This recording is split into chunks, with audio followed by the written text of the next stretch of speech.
Hi there. I took a break after the Olympiad, but the autumn has arrived and it feels like the right time to be looking at some chess again. I'd like to start in this clip with a kind of celebration of Fabiano Caruana's victory in the Sinkfield Cup. What an amazing score, 8.5 out of 10, and starting with 7 straight victories. Caruana has really been part of the elite, world's elite, for the past couple of years. 2012 was a big breakthrough year for him. He won Dortmund and then came equal first in the Bilbao Grand Slam tournament. And since then has had, well, several successes. This year he won Dortmund with 5.5 out of 7, another superb result.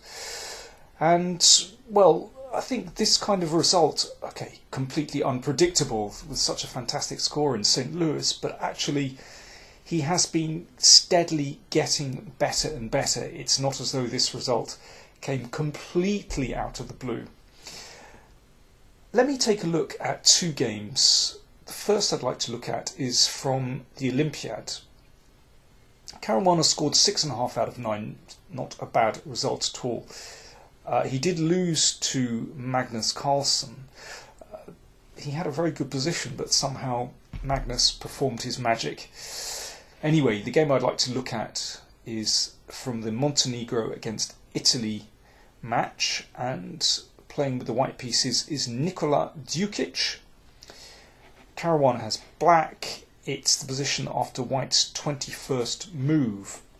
Now white has built up what looks like a very nice attacking position, actually. You can see that the queen and the knight are actively placed. He might well want to open the position with e5 or possibly f5, which would bring the rook into play. And a typically tense Sicilian position, actually. You can see black has this shell of pawns which cover lots of squares, but black's king is still in the middle, and this is a real dilemma. You know, what do you play? Do you castle, but then white will be able to open the position with f5, and extremely dangerous when black's queen is so far away on the other side of the board. You could maybe just protect that d-pawn, or maybe even castle queenside. There's an interesting move, but that could be a case of out of the frying pan and into the fire, because black's king is still quite exposed there. But Caruana made a very principled decision. After some calculation, you really need to play a move like this with your eyes wide open. He grabbed a centre pawn. Pieces were exchanged. Now, if white can't break through, black has just won a very useful centre pawn.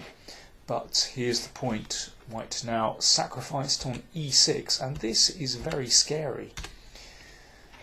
So the queen seems to be a long way from defending. The queen has broken through, but it's only the queen that's attacking. White desperately needs some other pieces to join the attack, so he played f5. Obviously, if this one can join in, then that's fatal. So, well, Caruana kept the position close. First of all, he gave a check with his queen. He wants to make sure that he can bring the queen back to defend. So white's king went in the corner. And now g5 to keep the f-file closed. And here it looks like white missed a reasonable chance. He could have played bishop c4. Threatening mate. The queen has to come back to defend. And now here's probably the move that white missed. Rook d6. Now the queen can't take because of queen f7 mate, and if knight takes, now the queen can move to f6. The knight was covering. Now that threatens the rook in the corner. Of course, it's check 2. So knight f7 is actually a forced move, and white can take the rook. Now the king can't come out to e7 because there'll be a fatal check with the rook, but the queen can block. And that's a draw by repetition.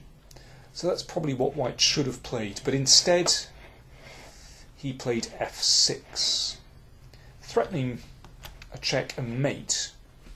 But now queen c7, and it's actually very difficult for white to go any further in this position. But still, you have to beat off the attack. So rook e8, and now Caruana takes control. Actually, this is very nice. So he brings his rook into play and drives the queen to an even worse square, actually. Now, Caruana could have exchanged queens, forces an exchange of queens. And he no doubt saw that this ending is favourable for black. But there's still some work to do. White has 2 pawns and, well, I think black should win, but it still could be tricky.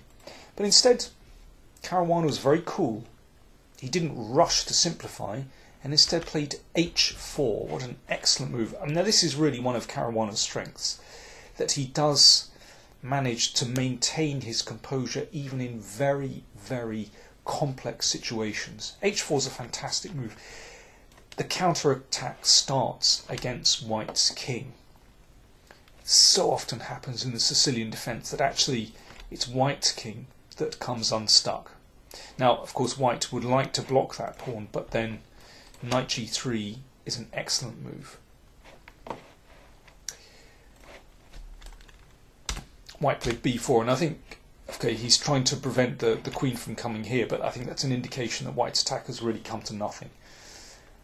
And the counter-attack continued. Excellent move, opening up the diagonals, not just the long diagonal, but this diagonal too. So we can see queen, whoops, I've misfired. Queen h2 is threatened, and there's no decent defence. White tried this, but it's fantastic, the influence, the effect that black's pieces have, even though they're so far from the king. Actually, there is no defence to queen h2, and here white resigned. Very coolly played from Caruana. And let me show you one more game, and this one is from St. Louis and features another sacrifice on e6. This time Caruana was successful. This is his 6th round game against Topalov.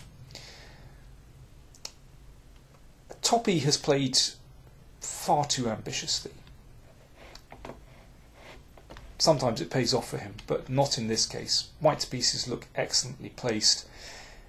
Toppy has risked keeping his king in the middle, but in this case it comes badly unstuck. Toppy tried knight c6, and this is a clear blunder. If he can get his knight to d4, then he has serious counterplay. But he had underestimated this sacrifice. Now, of course, he'd seen it, but actually in this position he thought he could play king g7. But Caruana, again with excellent calculation, knew that he could win with queen h5, threatening rook f7, and when the rook comes across, this is a beautiful move. This is the move. I think queen h5 was actually the move that Toppy had overlooked. And there's no defence. I mean, obviously something landing on g6 is going to end the game. So if this is taken, let's say bishop takes, then white crashes through, and well, this is just too much. White wins easily. So that's the problem. So king g7 not possible.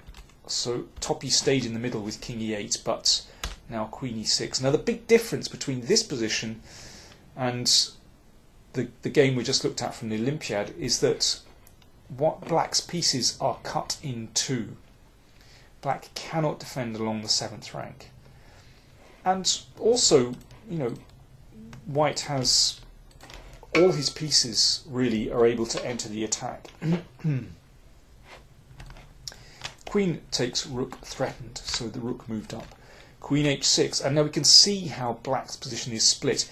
He would love to be able to defend along the 7th rank, but here e6 is just horrible. Bishop takes rook, threatened, all kinds of things are threatened. Rook takes, bishop is threatened actually, followed by queen h8, and it's all over. And I dare say e7 is also a threat as well. Absolutely horrible. It really just cuts black's position in two. Topalov tried knight d4, but again e6 is a beautiful move, preventing black's king running away. And queen takes rook is happening soon. Well, actually, yes, queen here, and mate is threatened. Toppy took, and if the rook goes back, then queen h5 is forces mate. So bishop f8, and now a check, bringing the king to a dreadful square here, and simply bishop takes rook, and here Topalov resigned. Well, if, for example, bishop takes, then queen check, and e7 leaves black's king just in an utter mess. Something landing on e6 is going to be mate, and well, there are all kinds of other threats there as well. Great stuff from Caruana. So we look forward to seeing how he is going to get on in the future. Remember, he's 2 years younger than Magnus, and he keeps improving. But his progress has been very steady to date, at any rate. If you're interested, I did an interview with Fabiano at the Olympiad, and you'll find that elsewhere on this channel. And he comes across, well, he's a very likeable guy, actually. He's very modest, well, actually very objective, I think, about his own play, about other people's play. And yeah, he comes across as a very, very likeable guy, I have to say. Thanks for watching, and it's going to be a great autumn ahead of us with the World Championship taking place in November. See you soon.